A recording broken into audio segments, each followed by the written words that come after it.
Our washing machine molds utilize advanced hot runner technology to achieve precise temperature control, keeping the plastic in a molten state and providing a solution for plastic flow.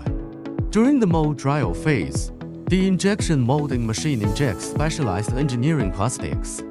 After molding, the components' dimensional accuracy and sealing performance are tested. Once the mold meets the standards, production begins. We can produce dozens of wear-resistant and leak-proof parts per hour, laying a solid foundation for the durability of our washing machines.